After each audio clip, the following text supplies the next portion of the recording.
Hey everyone, मैं कल्पना अपने channel में आप सभी का स्वागत करती हूँ। तो चलिए देखते हैं आज का चैप्टर। अभी हमने देखा था यूरोप में राष्ट्रवाद फर्स्ट चैप्टर में। आज अब क्लास 10th का जो हिस्ट्री देख रहे हैं उसका सेकंड चैप्टर है, वो आज हम इसमें देखेंगे भारत में राष्ट्रवाद। चैप्टर बहुत ही ज़्यादा इम्पोर्टेंट है ना। भारत में राष्ट्रवाद कैसे पनपा, चैप्टर बहुत ही ज़्यादा इम्पोर्टेंट है। बहुत सारी चीज़ें इसमें दी हुई हैं, बहुत सारी चीज़ें आपको इसमें लर्न करनी है। चैप्टर को ध्यान से देखना और जहाँ जहाँ हम बोलूँ कि ये चीज़ आपको याद करनी है या इम्पोर्टेंट है तो उसको आप अपने नोट्स में लिखते जाइएगा, है ना।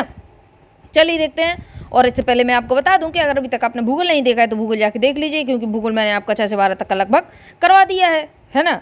और आपका साइंस भी 6 से 10 तक का आपका साइंस भी समाप्त हो चुका है। साइंस तो मैंने आपके साइंस के मैंने आपके टॉपिक वाइज क्वेश्चन आंसर भी कराए हुए हैं। तो पूरा टॉपिक कंप्लीट करके आप आराम से टेस्ट दे सकते हैं। 20-25 टेस्ट डले हुए हैं, है ना। चलिए भारत में राष्ट्रवाद देख लेते हैं।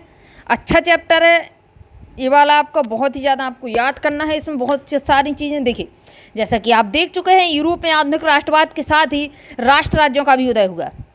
क्या हुआ कि यूरोप में राष्ट्रवाद तो पनपा ही, और राष्ट्रवाद के पनपने के साथ साथ कुछ राज्य भी निकल के आए। राज्य से मतलब यहाँ देश से है ना, देश से मतलब है।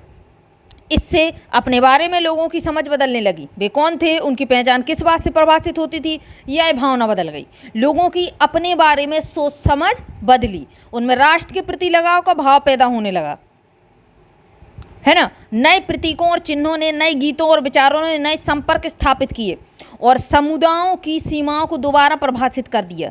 ज़्यादातर देशों में इस नई राष्ट्रीय पहचान का निर्माण एक लंबी प्रक्रिया में हुआ। आइए देखें कि हमारे देश में यह चेतना किस तरह पैदा हुई। चलिए देखते हैं। अभी तो हमने देखा था कल किसके बारे में, यूरोप में राष्ट्रवाद। आज हम देखेंगे भारत में राष्ट्रवाद। और भारत का इतिहास आपके लिए बहुत ज़्यादा इंपॉर्टेंट है ना।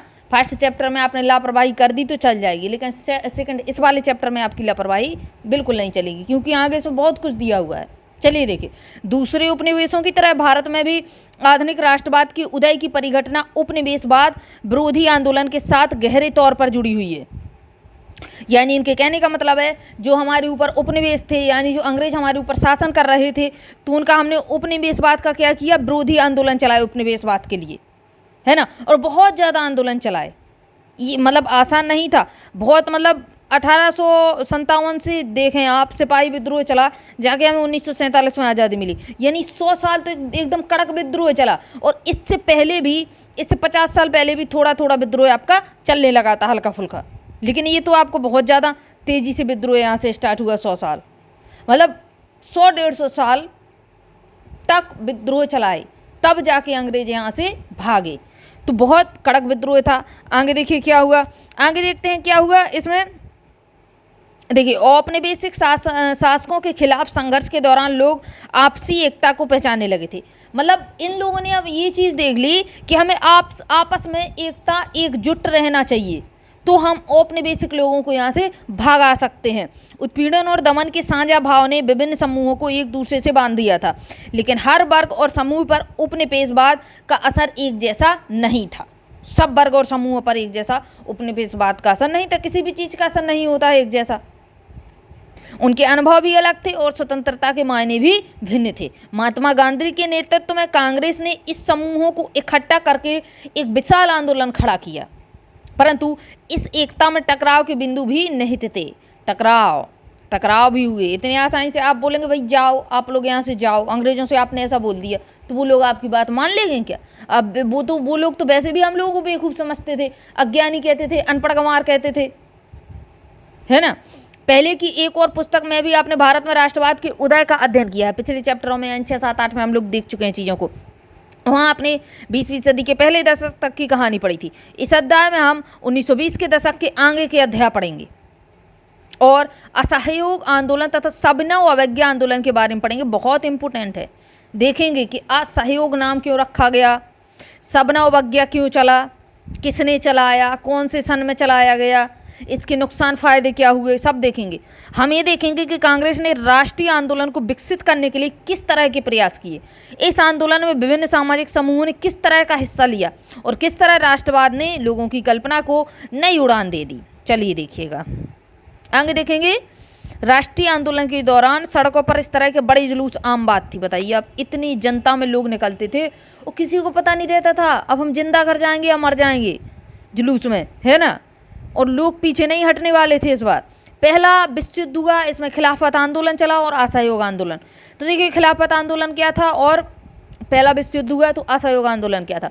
1919 के बाद के सालों में अगर आपसे पूछा जाए पहला विश्व युद्ध कब से कब तक हुआ तो 1914 से, है ना, 1919 तक। अब आप लोग कहेंगे ये आप बार बार बताती हैं कि 1914 से 1919 तक। तो देखिए जब मैं इसको बार बार बताऊंगी तो आपको खुद से पढ़ने की ज़रूरत नहीं पड़ेगी, चीज़ें आपके दिमाग में ऐसे ही कनेक्ट होने लगेंगी। चलिए इसको देखिएगा आगे क्या हुआ, है ना। तो देखिए 1919 के बाद के सालों में हम देखते हैं कि राष्ट्रीय आंदोलन नए इलाकों तक फैल गया था। उसमें नए सामाजिक समूह शामिल हो गए थे और संघर्ष की नई पद्धति सामने आ रही थी। इन बदलावों को हम कैसे समझेंगे, उनके क्या परिणाम हुए, इसको देखते हैं। सबसे पहले बात यह है कि विश्व युद्ध ने एक नई आर्थिक और राजनीतिक स्थिति पैदा कर दी थी। इसके कारण रक्षा व्यय में काफ़ी इजाफा हुआ, मतलब रक्षा पे काफ़ी जो है पैसा खर्च किया गया। इस खर्चे की भरपाई करने के लिए युद्ध के नाम पर कर्जे लिए गए और करों में वृद्धि कर दी गई। युद्ध के नाम पर कर्जे लिए गए दूसरे देशों से, और जब दूसरे देशों से कर्जा चुकाना है हमें तो हमने किसानों, काश्तकारों, इन सब लोगों पे क्या किया, अपने कर बढ़ा दिए। ये चीज़ें रहीं। सीमा शुल्क बढ़ा दिए और आयकर शुल्क बढ़ा दिए, यानी हर तरीके से टैक्स बढ़ा दिया गया। युद्ध के दौरान कीमतें तेजी से बढ़ रही थीं। 1913 से 1918 के बीच कीमतें दुगना हो चुकी थी। इतना खर्चा बढ़ चुका था कि हर चीज़ की कीमत दुगनी हो चुकी थी विश्व युद्ध में, फर्स्ट वाले में, जिसके कारण आम लोगों की मुश्किलें बढ़ गई थीं। गांव में सिपाहियों को जबरन भर्ती किया जाता था। जबरन से क्या है, ज़बरदस्ती भर्ती किया जाता था। उसकी इच्छा नहीं है पर्सन की, लेकिन उसको सेना में भर्ती किया जाएगा, जिसके कारण ग्रामीण इलाकों में व्यापक गुस्सा था। बताइए किसी को आप ज़बरदस्ती भर्ती कराएंगे और इंसान को पता है कि हमें युद्ध में जाना है, उधर से मर के आ जाना है, यानी हम वापस नहीं लौट पाएंगे, ये भी चीज़ पता थी। तो क्या होगा, कोई इंसान सेना में भर्ती नहीं होना चाहता था, और जब सेना में भर्ती नहीं होना चाहता था तो ये लोग क्या करते थे, जबरन भर्ती करवाते थे, यानी ज़बरदस्ती। और जब आप ज़बरदस्ती भर्ती कराएंगे तो गाँव में क्या होगा, गुस्सा ही फूटेगा ना। तो व्यापक गुस्सा बढ़ चुका था। 1918 से 1919 से 1920 से 1921 में देश के बहुत सारे हिस्सों में फसल खराब हो गई थी, यानी अब भुखमरी की स्थिति पैदा हो रही थी, जिसके कारण खाद्य पदार्थों का भारी अभाव पैदा हो गया था। उसी समय फ्लू की महामारी फैल गई। अब बताइए, फ्लू की महामारी, बीमारी फैल चुकी थी फ्लू की। 1921 की जनगणना के मुताबिक दुर्भिक्ष और महामारी के कारण 130 लाख लोग मारे गए। हद होती है किसी चीज़ की। 120 लाख लोग, भुखमरी, फसल खराब थी और फ्लू की बीमारी, इतने सारे लोग मारे गए। दवाइयाँ तो उस समय पर इतनी विकसित नहीं थी। समझ सकते हैं आप कितना ज़्यादा लोग उस समय पर मारा गया। लोगों को उम्मीद थी कि युद्ध खत्म होने के बाद उनकी मुसीबतें कम हो जाएंगी, लेकिन ऐसा नहीं हुआ। इसी समय एक नया नेता सामने आया और उसने संघर्ष का एक नया ढंग और एक नया तरीका पेश किया। देखिए ज़बरदस्ती भर्ती क्या होती, जबरन भर्ती। इस भर्ती में अंग्रेज भारत के लोगों को ज़बरदस्ती सेना में भर्ती कर लेते थे, इसको कहते थे जबरन भर्ती। तो लोगों को लगा 1918 निकल गया, लोगों को लगा फर्स्ट विश्व युद्ध निकल गया, अब हम सुख चैन से रहेंगे, लेकिन नहीं।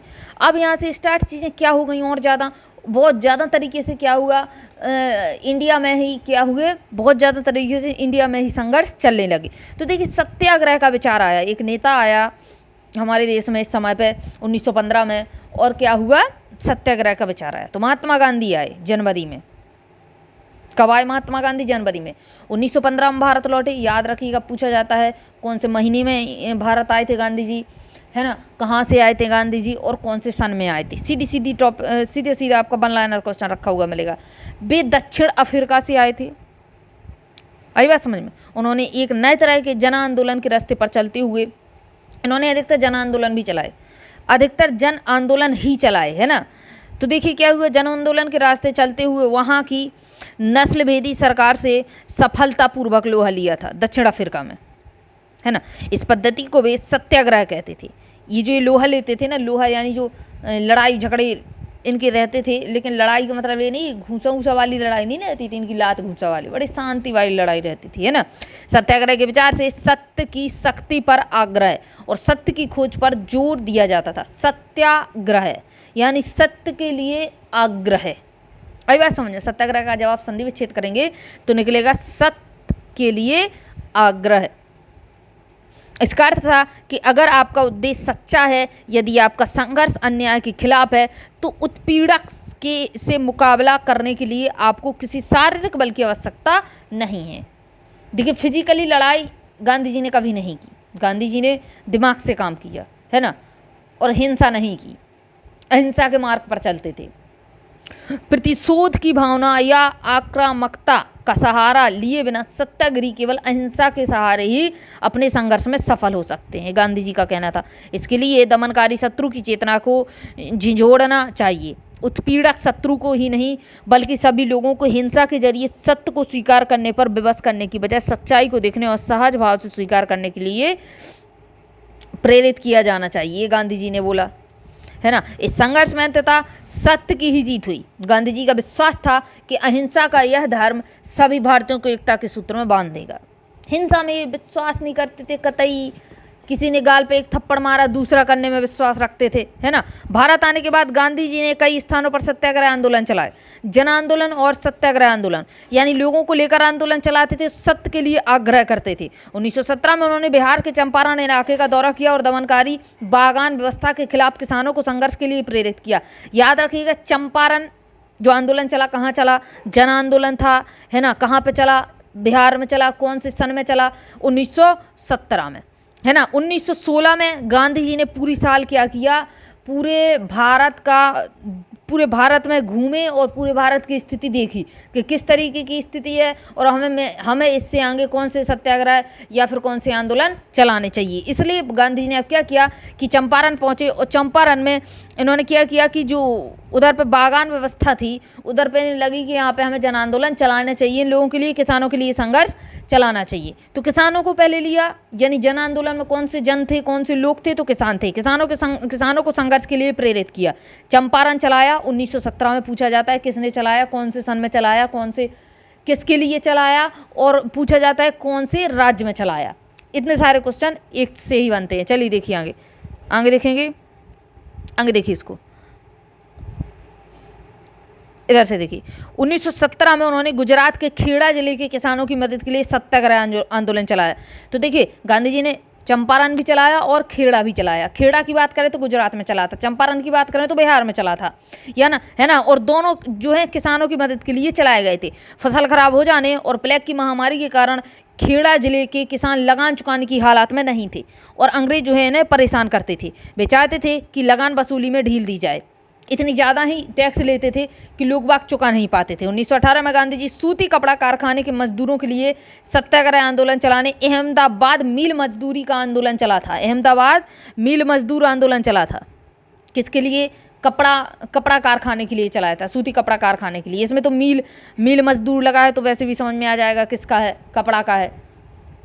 तो याद रखिएगा, चंपारण बागानों के लिए चलाया था। इसके बाद खेड़ा की बात करें तो किसानों के लिए चला था, है ना। किसके लिए? प्लेग की महामारी के कारण यहाँ पर टैक्स नहीं चुका पा रहे थे किसान, इसलिए चला दिया था। और तीसरी बात 1918 में चला। ये दोनों आपके 1917 में चले, खेड़ा और चंपारण। और 1918 की बात करें तो इसमें आपका चला था अहमदाबाद मिल मजदूर आंदोलन, जो कि अहमदाबाद में चला था, अहमदाबाद गुजरात, है ना। 1918 में चल गया। ये सूती कपड़े के लिए था। चलिए आगे देखिए, रॉलेट एक्ट हम पिछले चैप्टरों में भी पढ़ चुके हैं। बड़ा खतरनाक एक्ट था। इसके तहत अंग्रेज किसी को भी बिना दलील के, मतलब कोई पूछ नहीं सकता कि आप हमें जेल में क्यों डाल रहे हैं, कितने दिन के लिए डाल रहे हैं, उठा के जेल में डाल देना है। इस रॉलेट एक्ट इस तरीके का था। तो इस रॉलेट एक्ट का इंडिया में बहुत ज़्यादा लोगों ने क्या किया, इसके खिलाफ खड़े हुए। देखिए, इस कामयाबी से उत्साहित गांधी जी, किस कामयाबी से? इन्होंने जो अभी सत्याग्रह चलाए, खेड़ा वाला चलाया, अहमदाबाद वाला चलाया, चंपारण वाला, इन सब की कामयाबी से उत्साहित गांधी जी ने 1919 में प्रस्तावित रॉलेट एक्ट, एग्जाम में पूछा जाता है रॉलेट एक्ट कब आया था, तो 1919 में, ठीक है। रॉलेट एक्ट के खिलाफ एक राष्ट्रव्यापी सत्याग्रह आंदोलन चलाने का फैसला किया। भारतीय सदस्यों के भारी विरोध के बावजूद इस कानून को इंपीरियल लेजिस्लेटिव काउंसिल ने बहुत जल्दबाजी में पारित कर दिया। यानी जो ये कानून कहाँ से पारित होते थे? इंग्लैंड से, महारानी के यहाँ से, है ना। तो महारानी इसको पारित करती थी। तो इधर पे क्या हुआ कि ये कानून बहुत जल्दी इन्होंने क्या किया, पारित कर दिया। क्यों किया? क्योंकि बहुत सारे लोग इंडिया में खिलाफ खड़े हो रहे थे अंग्रेजों के, इसलिए इन्होंने जल्दी से ऐसा कानून पारित किया जिसके तहत लोगों को ये लोग क्या करें, उनका मुँह चुप करवा सकें, उनको अपने कंट्रोल में ले सकें। इन्होंने रोलेक्ट एक्ट पारित किया और रोलेक्ट एक्ट के तहत बिना किसी को पूछे जांचे, बिना वारंट दिखाए जेल में डाल देना और जितना मन चाहे उतने दिन तक जेल में रखे रहते थे। और पता नहीं कि आपने क्या किया, बस आपको जेल में डाल देना है। तो इंडिया के लोगों को ये चीज़ सही नहीं लगी, इसके खिलाफ खड़े हुए। किसके? रोलेक्ट एक्ट के। इस कानून के जरिए सरकार को राजनीतिक गतिविधियों को कुचलने, आई बात समझ में, राजनीतिक गतिविधियों को कुचलने और राजनीतिक कैदियों को 2 साल तक बिना मुकदमा चलाए जेल में बंद करके रखते थे ये लोग। 2 साल बहुत होता है, 2 साल तक बिना मुकदमा बिना बताए जेल में डाल देना किसी को भी उठा के। महात्मा गांधी ने ऐसे अन्यायपूर्ण कानून के खिलाफ अहिंसक ढंग से नागरिक अवज्ञा चाहते थे। इनको हिंसा नहीं चाहिए थी, ओनली क्या करना था इनको, मतलब इसके खिलाफ खड़ा होना था और कोई भी एक थप्पड़ ना मारे किसी को, कोई लाठीचार्ज ना हो। इसे 6 अप्रैल को एक हड़ताल से शुरू होना था। किसको? ये जो इन्होंने खिलाफ इसके खड़े हुए तो 6 अप्रैल को शुरू होना था। देखिए इधर पर विभिन्न शहरों में रैली जुलूसों का आयोजन किया गया। रेलवे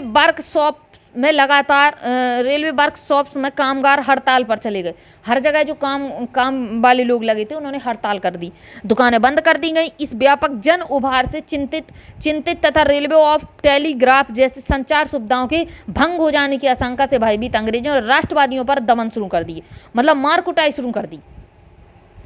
अमृतसर में बहुत सारे स्थानीय नेताओं को हिरासत में ले लिया गया। अमृतसर पंजाब की बात कर रहा है। इसके बाद बहुत बड़ी घटना हुई, हद बड़ी घटना हुई। देखिए इसको क्या हुआ। गांधी जी के दिल्ली में प्रवेश करने पर पाबंदी लगा दी गई। गांधी जी को दिल्ली नहीं जाने दिया गया, क्योंकि दिल्ली क्या थी, राजधानी थी।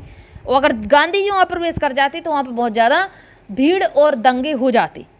10 अप्रैल को पुलिस ने अमृतसर में एक शांतिपूर्ण जुलूस पर गोलियाँ बरसा दी। शांति से लोग बाग बैठे थे मेले में, एक पार्क में, और उस पर क्या किया, गोलियां चला दी बिना मतलब की। याद रखिएगा कौन सी तारीख को, 10 अप्रैल को।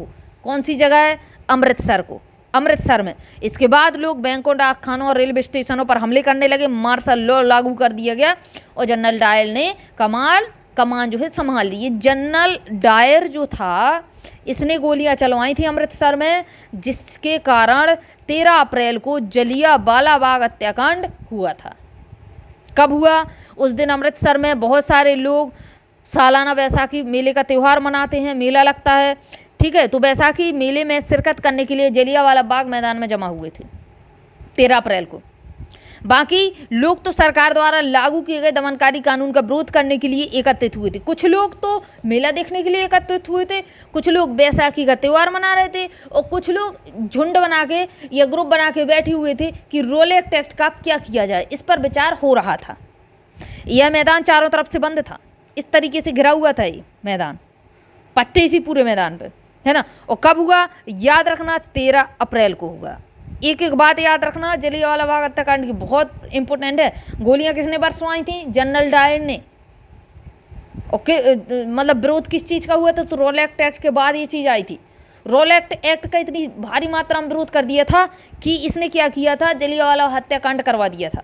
लाखों लोग, लाखों नहीं हजारों लोग मारे गए थे इसमें। और जो ये कुआ नहीं, ये जो ये इस प्रकार से था ना, इस प्रकार से पार्क, इसमें मात्र एक गेट था, मात्र एक गेट था एक साइड से, और इसी गेट पर जनरल डायर ने पुलिस और गोलीबारी स्टार्ट कर दी थी। यहाँ पूरे तरीके से घेर लिया था लोगों को। और इस बीचों बीच जो लोग थे, इसके बीचों बीच कुआं था एक, लोग बाग कुएं में कूदे। लेकिन क्या होगा, क्या आप बच जाएंगे क्या? क्योंकि आप बाहर तो निकल नहीं सकते। कुएं में इतनी ज़्यादा मात्रा में लोग कूदे कि एक दूसरे से दब के मर गए। इस तरीके की स्थिति पैदा हो गई थी। चलिए देखिए इसको आगे देखिए। यह मैदान चारों तरफ से बंद था। शहर से बाहर होने के कारण यह जुटे लोगों को यह पता नहीं था कि इलाके में मार्शल लॉ लागू किया जा चुका है। जनरल डायर हथियारबंद सैनिकों के साथ वहां पहुंचा। हथियार लिए थे सैनिक, वहाँ जो लोग बैठे थे उनके पास कोई भी हथियार नहीं था। जाते ही उसने मैदान से बाहर निकलने के सारे रास्ते बंद कर दिए। इसके बाद उसने सिपाहियों ने भीड़ पर अंधाधुंध गोलियां चला दी। सैकड़ों लोग मारे गए। बाद में उसने बताया कि वह सत्याग्रहियों के जहन में दहशत और विस्मय का भाव पैदा करने के लिए एक नैतिक प्रभाव उत्पन्न करना चाहता था। किसने बताया? जनरल डायर ने। जैसे जैसे जलियांवाला बाग की खबर फैली, उत्तर भारत के बहुत सारे शहरों में लोग सड़कों पर उतरने लगे, हड़तालें होने लगीं, लोग पुलिस से मोर्चा लेने लगे और सरकारी इमारतों पर हमला करने लगे। सरकार ने इन कार्रवाइयों को निर्ममता से कुचलने का रास्ता अपनाया। सरकार लोगों को अपमानित और आतंकित करना चाहती थी। सत्याग्रहियों को जमीन पर नाक रगड़ने के लिए सड़क पर घिसट कर चलने और सारे साहिबों को सलाम मारने के लिए मजबूर किया गया। लोगों को कोड़ों से मारा गया। गांव गुजरावाल पंजाब पर बम बरसाए गए। हिंसा इतनी हुई कि महात्मा गांधी ने किया आंदोलन वापस ले लिए। चलिए देखिए आगे। भले ही रोलेक्ट सत्याग्रह एक बहुत बड़ा आंदोलन था, लेकिन अभी भी वह मुख्य रूप से शहरों और कस्बों तक ही सीमित था। महात्मा गांधी पूरे भारत में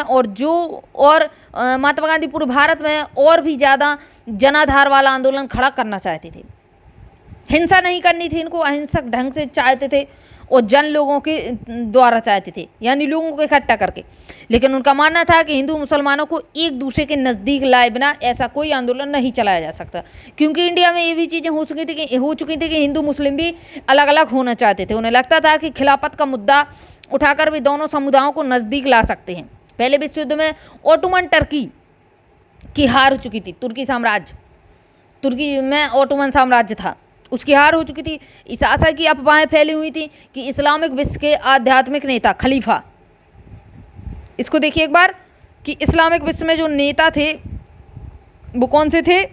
खलीफा, इस्लाम धर्म के जो नेता थे खलीफा थे। ओटोमन सम्राट पर एक बहुत सख्त संधि थोपी जाएगी। खलीफा की तत्कालिक शक्तियों की रक्षा के लिए मोर्चा 1919 में बम्बई की एक खिलाफत समिति का गठन किया गया। खलीफा के नाम से उसको खिलाफत कहा गया।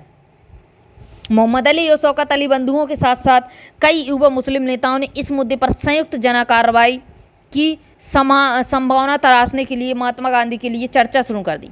सितंबर 1920 में कांग्रेस के कलकत्ता अधिवेशन में महात्मा गांधी ने भी दूसरे नेताओं को इस बात पर जारी कर लिया कि खिलाफत आंदोलन के समर्थन और स्वराज के लिए एक असहयोग आंदोलन शुरू किया जाना चाहिए। इधर से क्या हुआ, अब असहयोग आंदोलन शुरू होगा। तो देखिए असहयोग ही क्यों नाम रखा गया इसको, असहयोग आंदोलन या असहयोग आंदोलन कुछ भी बोल सकते हैं।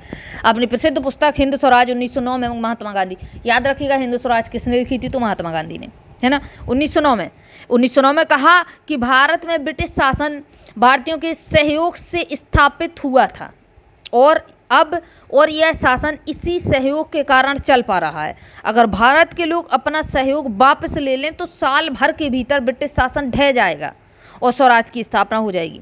इस चीज़ को ध्यान देना आप कि इसको असहयोग क्यों बोला गया, इम्पोर्टेंट है। गांधी जी बोले भारत में जो ब्रिटिश शासन चला वो भारतीयों के सहयोग से चला था, क्योंकि हमने उन्हें परमिशन दे दी थी। जो मुगल थे, मुगल के समय पे आपके क्या है, अंग्रेज आ चुके थे, है ना। और मुगल के समय पर जब अंग्रेज आए तो मुगलों ने क्या किया, अंग्रेजों को धीरे धीरे हर चीज़ की क्या किया, परमिशन देते गए। तो भारतीयों के सहयोग से ही स्थापित हुआ और यह शासन इसी सहयोग के कारण चल पा रहा है। धीरे धीरे हम अंग्रेजों का सहयोग करते गए, इतना सहयोग किया कि हम लोगों को अंग्रेजों ने कुचल दिया एक तरीके से।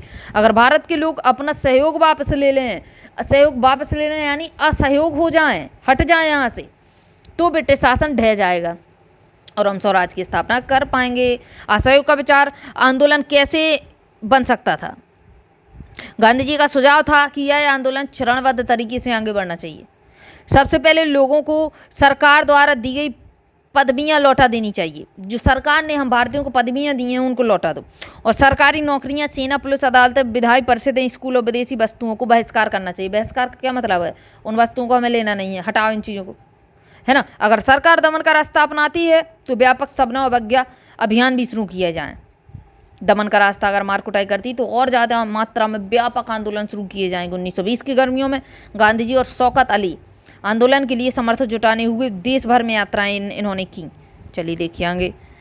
इधर पे देखिए बहिष्कार, कुछ छूटा तो नहीं है, ये नहीं आपका हो गया। इधर पे देखिए नए शब्द में क्या दिया हुआ, बहिष्कार, किसी के साथ संपर्क रखने और जुड़ने से इनकार करना या गतिविधियों में हिस्सेदारी, चीज़ों की खरीद व इस्तेमाल से इनकार करना। आमतौर पर यह विरोध एक रूप लेता है। बहिष्कार तो आपको पता होगा ना, किसी चीज़ों को आप मान लीजिए इंग्लैंड से आए सामान हम लोग ले रहे हैं, उनका हमने बहिष्कार कर दिया। बायकॉट चाइना, है ना। तो उस समय बायकॉट इंग्लैंड हो गया। अंग देखिए, कांग्रेस में बहुत सारे लोग इन प्रस्तावों पर सशंकित थे। नवंबर 1920 में विधायी परिषद के लिए होने वाले चुनावों का बहिष्कार करने में हिचकिचा रहे थे। उन्हें भय था कि इस आंदोलन में लोग हिंसा कर सकते हैं। सितंबर से दिसंबर तक कांग्रेस में भारी खींचतान चलती रही। कुछ समय के लिए ऐसा लगा कि आंदोलन के समर्थकों और विरोधियों के बीच सहमति नहीं बन पाएगी। आखिरकार दिसंबर 1920 में कांग्रेस के नागपुर अधिवेशन कांग्रेस का पूछा जाता है, नागपुर महाराष्ट्र, है ना, 1920 में हुआ था, याद रखिएगा। कांग्रेस का नागपुर अधिवेशन कब हुआ? 1920 में। नागपुर कहाँ है? महाराष्ट्र में, है ना। असहयोग कार्यक्रम पर स्वीकृति की मोहर लगा दी। एग्जाम में पूछेगा आपको कि जो असहयोग आंदोलन चला था वो कौन से कांग्रेस के अधिवेशन में इसको जो है परमिशन मिली थी, तो कब परमिशन मिली थी, कब स्वीकृति दिया गया था, तो इसको नागपुर अधिवेशन में स्वीकृति मिली थी 1920 में। आंदोलन किस तरह आगे बढ़ा, इसमें किन लोगों ने हिस्सा लिया, विभिन्न सामाजिक समूहों के असहयोग के विचार किस तरह समझा, इसको आप धीरे धीरे करके देखेंगे। अंग देखिए, आंदोलन के भीतर अलग अलग धाराएं, तो आंदोलन में भी अंतर था। असहयोग खिलाफत आंदोलन जनवरी 1921 में शुरू हुआ। असहयोग खिलाफत, इस आंदोलन में विभिन्न सामाजिक समूहों ने हिस्सा लिया, लेकिन हर एक की अपनी अपनी आकांक्षाएं थीं। सभी ने स्वराज के आह्वान को स्वीकार तो किया, लेकिन उनके अपने अपने अलग अर्थ थे। जैसे ऐसे लिख देते ना कि 6 लिखा है, अब कोई व्यक्ति यहाँ से देखेगा तो वो 6 बोलेगा, और कोई ऊपर की साइड से देख लेगा तो वो 9 बोलेगा। तो वही स्थिति यहाँ है कि स्वराज का आह्वान तो सबने स्वीकार कर लिया, लेकिन अलग अलग अर्थ के थ्रू। आगे देखिए किसका क्या अर्थ रहा। शहरों में आंदोलन हुए। आगे देखिए, शहरों में जब आंदोलन हुए तो क्या था, कौन लोग आए। शहरों की शुरुआत शहरी मध्य वर्ग की हिस्सेदारी के साथ हुई। मध्य वर्ग के लोग यहाँ पे आए। हजारों विद्यार्थियों ने स्कूल कॉलेज छोड़ दिए। हेडमास्टरों और शिक्षकों ने इस्तीफे सौंप दिए।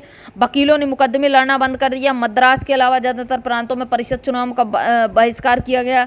मद्रास में गैर ब्राह्मणों द्वारा बनाई गई जस्टिस पार्टी का मानना था कि काउंसिल में प्रवेश के जरिए उन्हें वे अधिकार मिल सकते हैं जो सामान्य रूप से केवल ब्राह्मणों को मिल पाते हैं। इसलिए इस पार्टी ने चुनाव का बहिष्कार नहीं किया। चलिए आगे देखिए, आर्थिक मोर्चे पर असहयोग का असर और भी ज़्यादा नाटकीय रहा। विदेशी सामानों का बहिष्कार किया गया। शराब की दुकानों की पिकेटिंग की गई। पिकेटिंग से मतलब होता है दुकानों को घेर लेना और अंदर किसी को ना जाने देना। पिकेटिंग आगे देखते हैं, ठीक है। और विदेशी कपड़ों की होली जलाई जाने लगी। 1920 से 1922 के बीच विदेशी कपड़ों का आयात आधा रह गया। अब लोग खरीदते नहीं थे विदेशी कपड़े, है ना। उसकी कीमत 102 करोड़ से घटकर 57 करोड़ रह गई। आधा 50% हो गया। बहुत सारे स्थानों पर व्यापारियों ने विदेशी चीज़ों का व्यापार करने या विदेशी व्यापार में पैसा लगाने से इनकार कर दिया। जब बहिष्कार आंदोलन फैला और लोग आयातित कपड़ों को छोड़कर केवल भारतीय कपड़े पहनने लगे, तो भारतीय कपड़ा मिलों और हथकरघे के जो लोग थे उनका उत्पादन भी बढ़ने लगा। आगे देखिए, पिकेटिंग क्या होता है। प्रदर्शन या विरोध का एक ऐसा स्वरूप जिसमें लोग किसी दुकान, फैक्ट्री या दफ्तर के भीतर जाने का रास्ता रोक लेते हैं, है ना। तो ये हो गया आपका पिकेटिंग। आगे देखिए, कुछ समय बाद शहरों में आंदोलन धीमा पड़ने लगा। इसके कारण कई थे। धीमा पड़ने के कारण कई थे। खादी का कपड़ा मिलों में भारी पैमाने पर बनने वाले कपड़ों के मुकाबले प्रायः महंगा होता था और गरीब उसे नहीं खरीद सकते थे। वे मिलों के कपड़ों का लंबे समय तक बहिष्कार कैसे कर सकते थे। अब देखिए हम कैसे कर सकते थे। ब्रिटिश सरकार के बहिष्कार से भी समस्या पैदा हो गई। आंदोलन की कामयाबी के लिए वैकल्पिक भारतीय संस्थाओं की स्थापना जरूरी थी, ताकि ब्रिटिश संस्थानों के स्थान पर उनका प्रयोग किया जाए। ये जो ब्रिटिश से जो सामान आता था ये सस्ता मिलता था, ये जो कपड़ा आता था ये सस्ता मिलता था यहाँ पे, और जो हम लोग बना रहे थे वो हमारा उतना मार्जिन नहीं हो पाता था। हम लोग कपड़ा महंगा देते थे तो गरीब लोग नहीं खरीद पा रहे थे। तो अब क्या किया जाए, अब ऐसे संस्थान स्थापित की जाए ना कि वो जो हम बहिष्कार कर रहे हैं कपड़ों का उनकी भरपाई कर सके। लेकिन वैकल्पिक संस्थानों की स्थापना की प्रक्रिया बहुत धीमी थी। फलस्वरूप विद्यार्थियों और शिक्षक सरकारी स्कूलों में लौटने लगे और वकील द्वारा सरकारी अदालतों में दिखाई देने लगे। चलिए आगे, ग्रामीण इलाकों में विद्रोह। शहरों से बढ़कर असहयोग आंदोलन देहात में भी फैलने लगा। युद्ध के बाद देश के विभिन्न भागों में चले किसान और आदिवासियों के संघर्ष में भी ये आंदोलन में अब समा गए थे। देखिए, व्यापारी भी आ गए, शिक्षित वर्ग भी आ गया, वकील ये सब लोग आ गए, किसान भी आ गए। अब इसके बाद जो है आदिवासी भी, मजदूर भी, हर लोग तो आ गया, मतलब हर जन तो आ गया इसमें। आगे देखिए, अवध में सन्यासी बाबा रामचंद्र किसानों का नेतृत्व कर रहे थे। याद रखना इसको। बाबा रामचंद्र सबसे पहले फिजी में गिरमिटिया मजदूर के तौर पर काम कर चुके थे। अब देखते हैं गिरमिटिया मजदूर क्या होता है। इधर पे देख लीजिए, बेगार क्या होता है। बेगार बिना पैसे के परिश्रम करवाना, बिना किसी पारिश्रमिक के काम कराना, पारिश्रमिक यानी पैसा ना देना। गिरमिट मजदूरी क्या है। औपनिवेशिक शासन के दौरान बहुत सारे लोगों को काम करने के लिए फिजी, गयाना, वेस्ट इंडीज आदि स्थानों पर ले जाया गया था, जिन्हें बाद में गिरमिटिया कहा गया। उन्हें एक एग्रीमेंट के तहत ले जाया गया था। बाद में इसी एग्रीमेंट को ये मजदूर गिरमिट करने कहने लगे थे, जिससे आगे चलकर इन मजदूरों को गिरमिटिया मजदूर कहा गया। आगे बात समझ में कि क्यों इसको गिरमिटिया कहा गया। आगे देखिए कहाँ थे हम लोग। इधर से देखिए, उनका आंदोलन तालुकदारों और जमींदारों के खिलाफ था, और जो किसान से भारी भरकम लगान और तरह तरह के कर वसूल कर रहे थे। किसानों को बेगार करनी पड़ती थी। बेगार यानी बिना पैसे के काम करना पड़ता था। पट्टेदार के, अब बताइए, बिना पैसे के आप काम कराएंगे, लोग बात खाएंगे क्या। काम भी करा रहे, आप पैसा भी नहीं दे रहे, अब क्या करेंगे वो लोग। पट्टेदार के तौर पर उनके पट्टे निश्चित नहीं होते थे। उन्हें बार बार पट्टे की जमीन से हटा दिया जाता था, ताकि जमीन पर उनका कोई अधिकार स्थापित ना हो सके। किसानों की मांग थी कि लगान कम किया जाए, बेगार खत्म हो और दमनकारी जमीनों का जमींदारों का सामाजिक बहिष्कार किया जाए। बहुत सारे स्थानों पर जमींदारों को नाई धोबी की सुविधाओं से भी वंचित करने के लिए पंचायतों ने नाई धोबी बंद का फैसला किया था। जून 1920 में देखिए, जून 1920 में जवाहरलाल नेहरू ने अवध के गांव का दौरा किया, गांव वालों से बातचीत की और उनकी व्यवस्था समझने का प्रयास किया। अक्टूबर तक जवाहरलाल नेहरू, बाबा रामचंद्र तथा कुछ अन्य लोगों के नेतृत्व में अवध किसान सभा का गठन किया गया।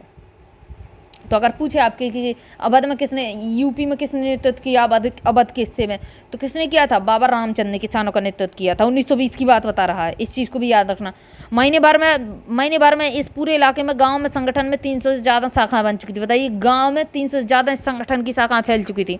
अगले साल जब असहयोग आंदोलन शुरू हुआ तो कांग्रेस ने अवध के किसान संघर्ष को इस आंदोलन में शामिल करने का प्रयास किया, लेकिन किसानों के आंदोलन में ऐसे स्वरूप विकसित हो चुके थे जिनसे कांग्रेस का नेतृत्व खुश नहीं था।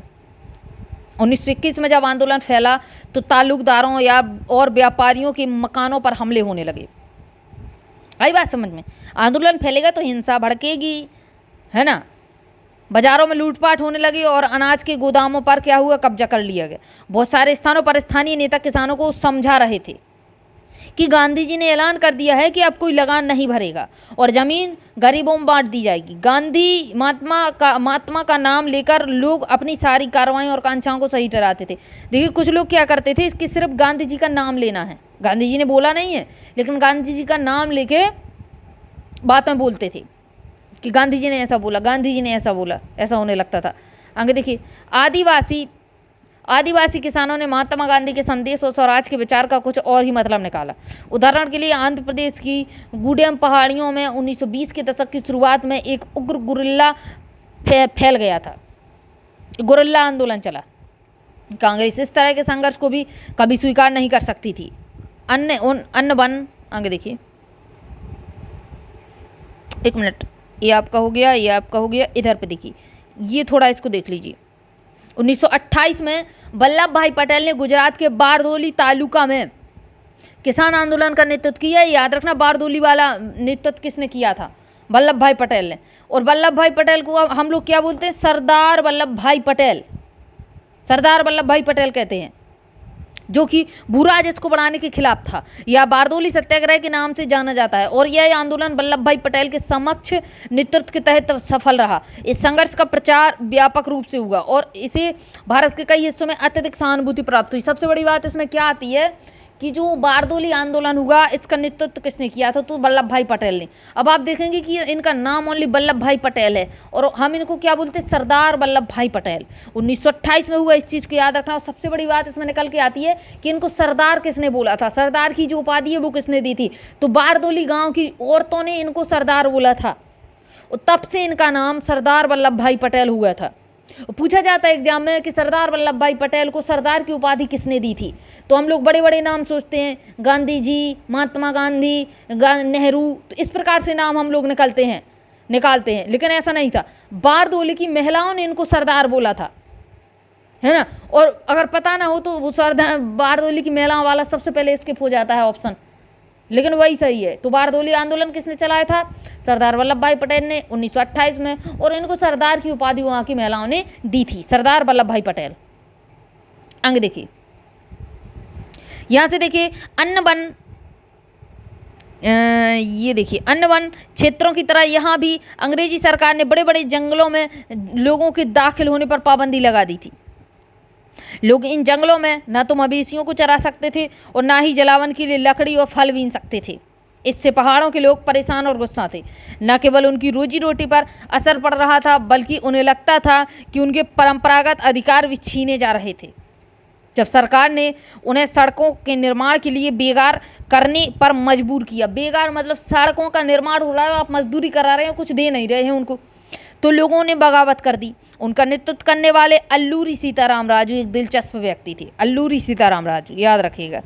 इनका दावा था कि उनके पास बहुत सारी विशेष शक्तियां हैं, जैसे इनका मानना था कि वह सटीक खगोलीय अनुमान लगा सकते हैं, लोगों को स्वस्थ कर सकते हैं, है ना, तथा गोलियों भी उन्हें मार नहीं सकती, ऐसा इनका मानना था। राजू के व्यक्तिगत व्यक्तित्व से चमत्कृत विरोधियों को विश्वास था कि वह ईश्वर का अवतार है। लोग बाग इनको ईश्वर का अवतार मानने लगे थे। राजू महात्मा गांधी को महानता के गुण गाते थे। राजू, ये जो अल्लूरी राजू सीताराम थे, ये क्या करते थे? महात्मा गांधी की महानता का गुण गाते थे। उनका कहना था कि वह असहयोग से प्रेरित हैं। उन्होंने लोगों को खादी पहनने, शराब छोड़ने के लिए प्रेरित किया। जो गांधी जी कहते थे उन्होंने भी वही चीज़ें अपनाई। साथ ही उन्होंने यह दावा किया कि भारत अहिंसा के बल पर नहीं, बल्कि अब मतलब कुछ चीज़ें तो मानी, लेकिन सबसे ज़्यादा विरोध इसी चीज़ का होता था, है ना। जो गर्मपंथी नेता थे वो भी तो इसी चीज़ का विरोध करते थे कि आप इतनी आसानी से चीज़ों को नहीं जीत सकते, जहाँ थप्पड़ मारने की ज़रूरत है वहाँ आपको थप्पड़ मारना पड़ेगा। और गांधी जी का कहना था जहाँ थप्पड़ मारने की ज़रूरत है वहाँ भी आप थप्पड़ नहीं मारें, है ना। तो इनका क्या था, जो अल्लारी सीताराम राजू थे, इनका क्या था कि मानते थे कि आप खादी पहने, शराब छोड़ दें, लेकिन इनका यह भी दावा था कि भारत अहिंसा के बल पर नहीं, बल्कि केवल बल प्रयोग के जरिए ही आज़ाद हो सकता है।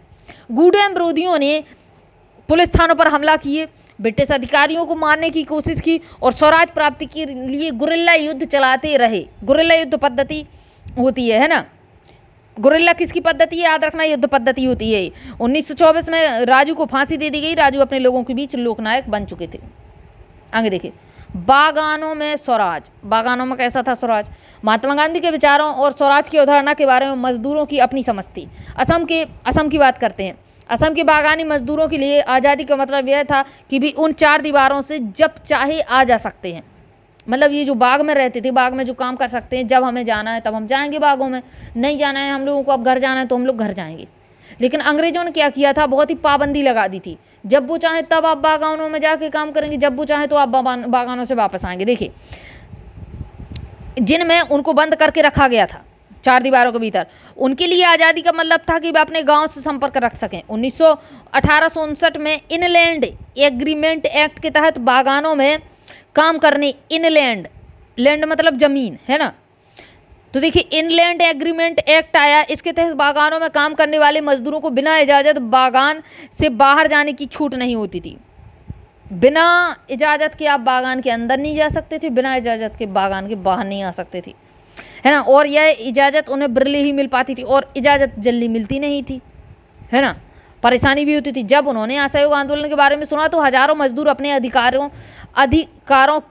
अधिकारियों की अवहेलना करने लगे। उन्होंने बागान छोड़ दिए और अपने घर चल दिए। उनको लगता था कि अब गांधी राज आ चुका है, इसलिए अब तो हर एक को गांव में ज़मीन मिल जाएगी। लेकिन वे अपनी मंजिल पर नहीं पहुंच पाए। रेलवे और स्टीमरों की हड़ताल के कारण वे रास्ते में ही फंस गए। उन्हें पुलिस ने पकड़ लिया और बुरी तरह इनको पीटा।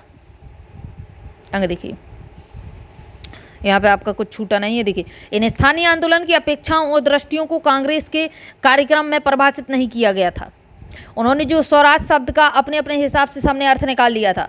उनके लिए यह एक ऐसा युग का घोतक था जब सारे राष्ट्र जो है जब सारे कष्ट और सारी मुसीबतें खत्म हो जाएंगी, तो हम उसको क्या कहेंगे? स्वराज। फिर भी